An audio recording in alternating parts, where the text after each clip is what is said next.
જય શ્રી કૃષ્ણ, રાધે રાધે. વિષ્ણુ, આજે આપણે ખૂબ નૂતન સામગ્રીનો વિડીયો જોવાનો છે.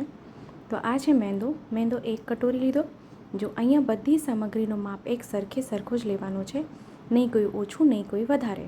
તો મેંદો શેકાય એટલું ઘી એમાં પધરાવી દેવાનું. એટલે 1 કટોરી એટલો મેંદો આપણે શેકશું તો 2 ચમચી ઘીનો ઉપયોગ થશે. ફરીથી 1 જ કટોરી મેંદો શેકાઈ ગયો. આ લીધો છે બેસણ એટલે ચણાનો લોટ.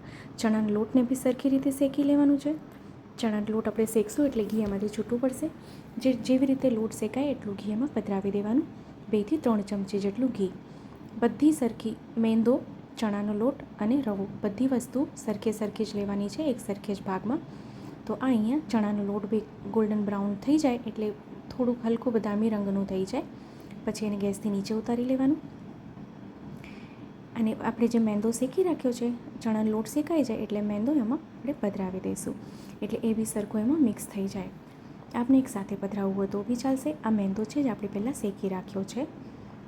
તો આજે આપણે પ્રભુ માટે જે સામગ્રી સિદ્ધ કરી રહ્યા છે, ખૂબ નૂતન રીતે સિદ્ધ કરી રહ્યા છે. તો આ બી સરખું શેકાઈ ગયું છે. હવે બીજું લોહીઓ લઈ લઈએ, એમાં આપણે રવો શેકી લઈએ. રવો બી સેમ માપ લીધો છે, 1 કટોરી. તો રવામાં ઘીનો ઉપયોગ જાજો નથી થતો એટલે એમાં 2 ચમચી ઘી પધરાવશું તો રવો સુંદર શેકાઈ જશે. બસ એટલું ધ્યાન રાખવાનું કે જ્યારે બી આપણે સામગ્રી આ બધી શેકીએ ત્યારે ગેસની આંચ ધીમી રાખવાની, ધીમી આંચે શેકવાનું છે.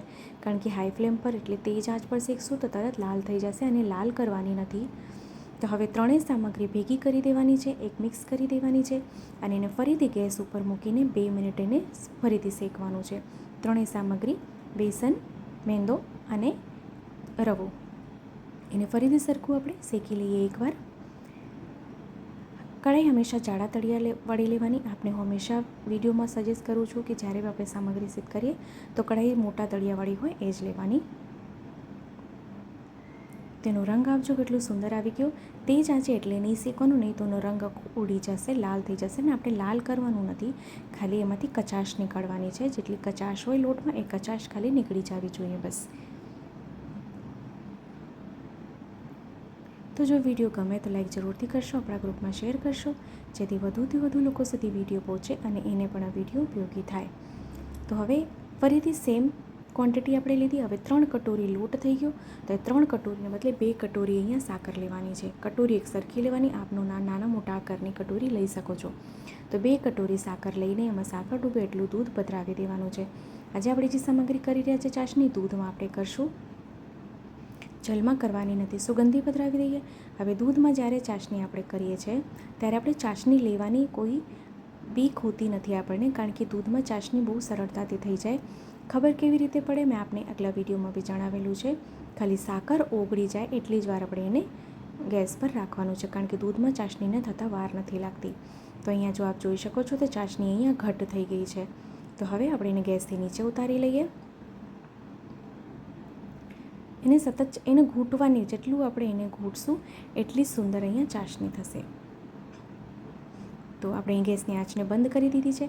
હવે બંને સામગ્રી ઠંડી થઈ જાય, ચાસણી અને જે આપણે 3નું મિક્સર શેક્યો છે એ ત્રણેય સરખું ઠંડુ એટલે સતપ ખાલી રહે ત્યાં સુધી આપણે એને ગેસથી નીચે રાખવાનું છે અને એને ઘૂંટવાની છે. ચાસણી જેટલી ઘૂંટશું એટલી સુંદર થશે. આપણે મઠડીની ચાસણી હોય ને એવી જ ચાસણી કરવાની છે. કારણ કે બંને સામગ્રી ઠંડી હોવી જરૂરી છે. ગરમમાં જ આપણે પધરાવી દઈશું તો સામગ્રી સુંદર નહીં સિદ્ધ થાય. ચેનલ પર નવા હોય તો ચેનલને સબસ્ક્રાઈબ કરશો, બેલ આઇકોન હિટ કરશો જેથી જ્યારે બી કોઈ સામગ્રીનો વિડીયો મૂકું તો આપ સુધી નોટિફિકેશન આવી જાય.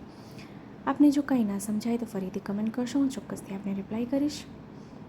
આપની ચાસણીમાં જો આમ ન ખબર પડતી હોય તો અહીંયા આપણે 2 તારની ચાસણી કરવાની છે. આપ હાથમાં લઈને જોઈ શકો છો. તો અહીંયા મેં મોડો માવો રાખ્યો છે, મીઠો માવો રાખ્યો છે, ક્ષમા કરશો, મીઠો માવો છે. મીઠો માવો પણ 1 કટોરી લીધેલો છે. બધી સામગ્રીનો માપ એક સરખો જ લેવાનો છે. આજે જે આપણે પ્રભુ માટે સામગ્રી કરી રહ્યા છે ખૂબ નૂતન રીતે કરી રહ્યા છે. તો આપને વિડીયો કેવો લાગ્યો છે કમેન્ટ કરીને ચોક્કસથી જણાવશો. અને હા, આપણા ગ્રુપમાં શેર કરવાનું ભૂલશો નહીં જેથી વધુથી વધુ લોકો સુધી વિડીયો પહોંચી શકે અને એને પણ આ વિડીયો ઉપયોગી થઈ શકે. તો માવો પહેલાં આમાં સરખી રીતે મિક્સ, સામગ્રી ઠંડી થાય એ પહેલાં જ આમાં માવો મિક્સ કરી દેવાનો તો માવો સરખો મિક્સ થઈ જશે. મીઠો માવો કેમ બનાવાય એનો વિડીયો મેં આપ સાથે શેર કર્યો છે. તો હવે આપણે એને જોઈ લઈએ સામગ્રી ઠંડી થઈ ગઈ છે કે નહીં. તો બંને સામગ્રી ઠંડી થઈ ગઈ છે, ચાસણી બી ઘટ થઈ ગઈ છે. હવે બંને સામગ્રી એક ભેગી કરી દઈએ, એક જ લોયામાં કરી દઈએ.